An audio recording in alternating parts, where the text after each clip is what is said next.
ኦሪት ዘኍልቍ ምዕራፍ 31 በምድያማውያን ላይ የተደረገ ጦርነት።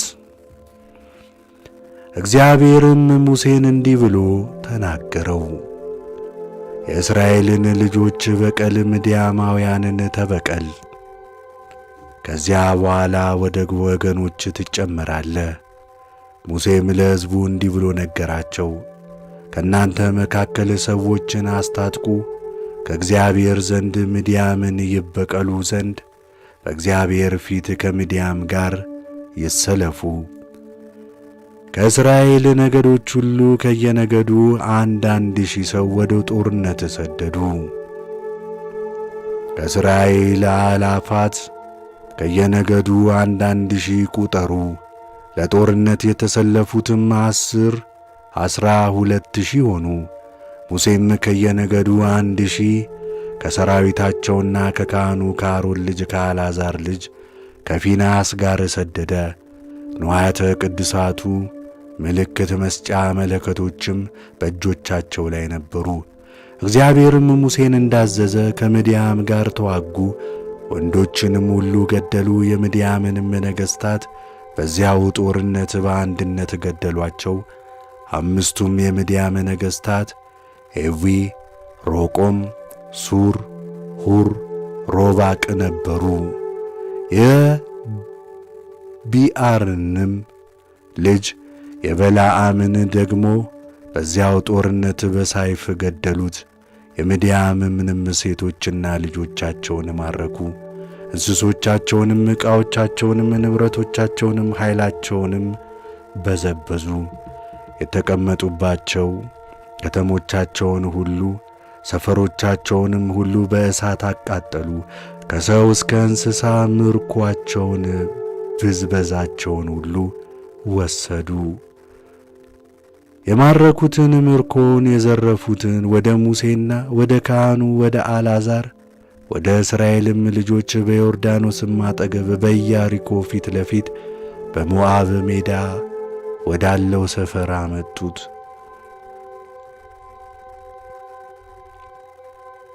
የሰራዊቱ ከጦርነት መመለስ። ሙሴም ካህኑ አልዓዛር የማኅበሩ አለቆች ሁሉ ከሰፈሩ ወደ ውጪ ሊገናኟቸው ወጡ። ሙሴም ከዘመቻ በተመለሱት በጭፍራ አለቆች በሻለቆችና በመቶ አለቆች ላይ ተቈጣ። ሙሴም አላቸው፣ ሴቶችን ሁሉ ለምን አዳናችኋቸው? እነርሱ በበለዓም ምክር በፌጎር ምክንያት የእስራኤልን ልጆች የሚያስቱ የእግዚአብሔርንም ቃል እንዲስቱ የሚያደርጉ እንቅፋቶች ናቸውና፣ ስለዚህም በእግዚአብሔር ማኅበር ላይ መቅሰፍት ሆኗል። አሁንም እንግዲህ ወንዱን ሁሉ ባለበት ግደሉ፣ ወንድም የምታውቀውን ሴት ሁሉ ግደሉ። ወንድን የማያውቁትን ሴቶች ልጆችን ሁሉ ግን አድኗቸው። እናንተም ከሰፈሩ ውጪ 7 ቀን ስፈሩ።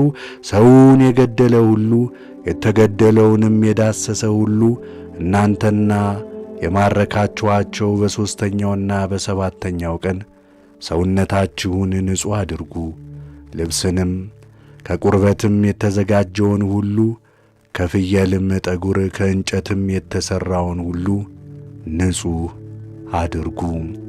ካህኑም አልዓዛር ከሰልፍ የመጡትን ሰዎች አላቸው፣ እግዚአብሔር ሙሴን ያዘዘው የሕጉ ሥርዓት ይህ ነው። ወርቁና ብሩ፣ ናሱም፣ ብረቱም፣ ቆርቆሮም፣ እርሳሱም በእሳት ለማለፍ የሚችለው ነገር ሁሉ ንጹሕ ይሆናል። ነገር ግን በማንጻት ውኃ ደግሞ ይጠራል። በእሳትም ለማለፍ የማይችለው በውኃ ታሳልፉታላችሁ።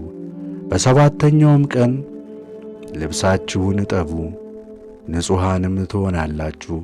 ከዚያ በኋላ ወደ ሰፈሩ ትቀርባላችሁ። ምርኮ እንደ ተካፈሉ። እግዚአብሔርም ሙሴን እንዲህ ብሎ ተናገረው። አንተና ካህኑ አልዓዛር የማኅበሩም አባቶች አለቆች የተማረኩትን ሰውና እንስሳ ቁጠሩ። ምርኮውንም በተዋጉትና ወደ ሰልፍ በወጡት በማኅበሩም ሁሉ መካከል ትከፋፍላላችሁ። ከእነዚያም ከተዋጉት ወደ ሰልፍም ከወጡት ሰልፈኞች ዘንድ ከሰዎችም፣ ከበሬዎችም፣ ከበጎችም፣ ከአህዮችም ከ500 ለእግዚአብሔር ግብር ታወጣላችሁ። ከድርሻቸው እኩሌታ ወስደ የእግዚአብሔርን ቀዳሚያት ለካህኑ ለአልዓዛር ትሰጣለህ። ከእስራኤልም ልጆች ድርሻ እኩሌታ ከሰዎችም፣ ከበሬዎችም፣ ከበጎችም፣ ከአህዮችም ከእንስሳትም ሁሉ ከ51 ትወስዳለህ።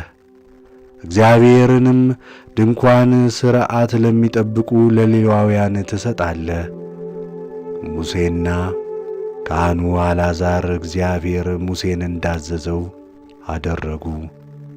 ወደ ሰልፍ የወጡ ሰዎችም ከወሰዱት ብዝበዛ የቀረው ምርኮ እንዲህ ሆነ። 675,000 በጎች፣ 72,000 በሬዎች፣ 61,000 አህዮች፣ ወንድ የማያውቁ ሴቶችም 32,000 ነፍስ። በዘመቻ ለነበሩ ሰዎች ድርሻ የሆነ እኩሌታ ከበግ 337,500 በጎች ነበሩ። ከበጎችም የእግዚአብሔር ግብር 675 ነበረ።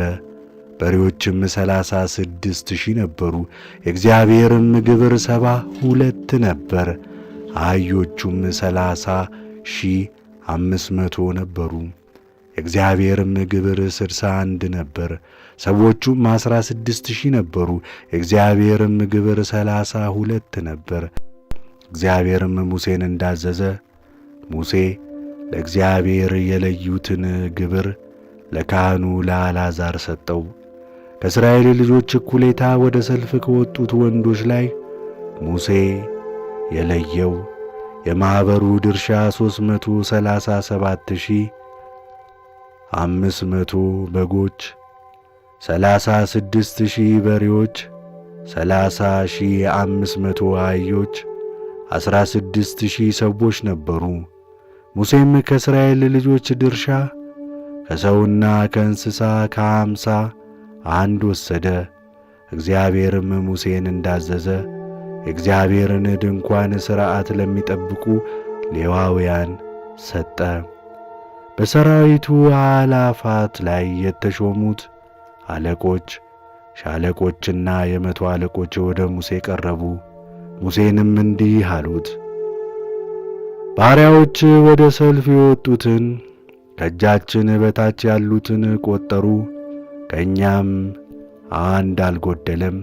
ሰውም ሁሉ ካገኘው ከወርቅ ዕቃ፣ ከእግር አልቦም፣ ከአምባርም፣ ከቀለበትም፣ ከጉትቻም፣ ከድሪም ስለ እኛ በእግዚአብሔር ፊት ታስተሰርዩልን ዘንድ ለእግዚአብሔር መባን አምጥተናል አሉት። ሙሴም ካህኑ አልዓዛርም ወርቁንና በልዩ ልዩ የተሠራውን ዕቃ ሁሉ ከእጃቸው ተቀበሉ። ከሻለቆችና ከመቶ አለቆች ለእግዚአብሔር የለዩትና ያቀረቡት ወርቅ ሁሉ 16,750 ሰቅል ነበር። ወደ ሰልፍ የወጡ ሰዎች ሁሉ የማረኩትን ለየራሳቸው ወሰዱ። ሙሴና ካህኑ አልዓዛርም ወርቁን ከሻለቆችና ከመቶ አለቆች ወሰዱ። በእግዚአብሔርም ፊት ለእስራኤል ልጆች መታሰቢያ ወደ ምስክሩ ድንኳን አገቡት።